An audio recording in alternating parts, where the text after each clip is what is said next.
subscribe now and press the bell icon. Never miss an update.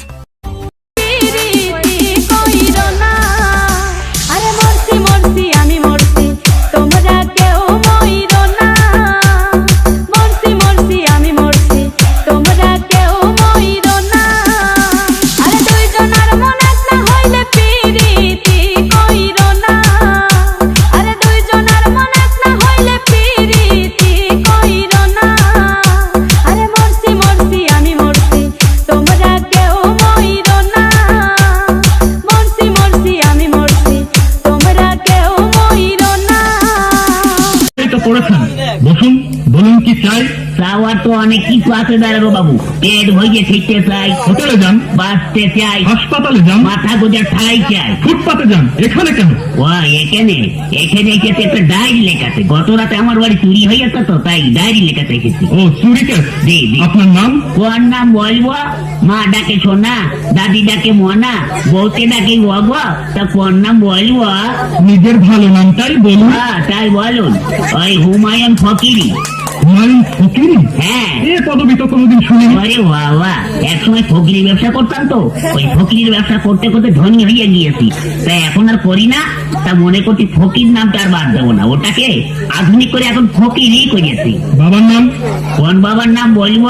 আশ্চর্য, মা দুজন হয় শুনেছি, কিন্তু বাবা দুজন হয় তা তো শুনিনি। এই হয়ে গিয়েছে, এক হচ্ছে নিজের বাবা আর এক হচ্ছে বইয়ের বাবা। তা কোন বাবার নাম বলবো? নিজের বাবার নামটাই বলুন। তাই বলুন, নিজের বাবার নাম হচ্ছে গিয়ে আবুল কালাম ওয়াজা। অজা? জীবিত না মৃত? ধরুন জীবিত না মৃত না, তবে পলাতক। পলাতক কেন? বড় সার্থক নাম আমার বাবা।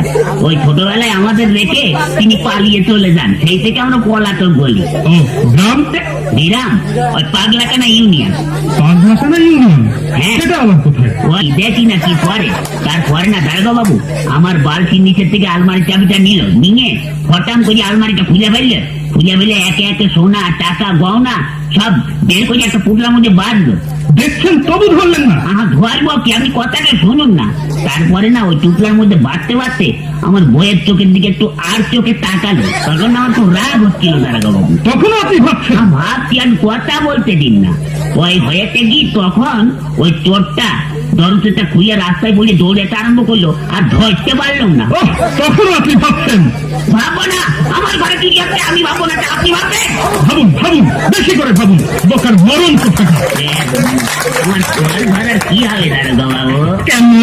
বাড়িতে গিয়ে বসে বসে ভাবুন, থানা আপনার জন্য কি করে।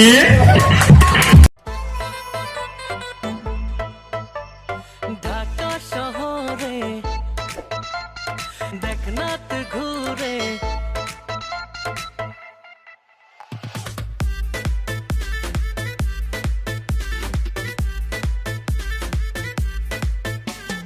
ঢাকা শহরে দেখনাথ ঘুরে আমার মতো আছে।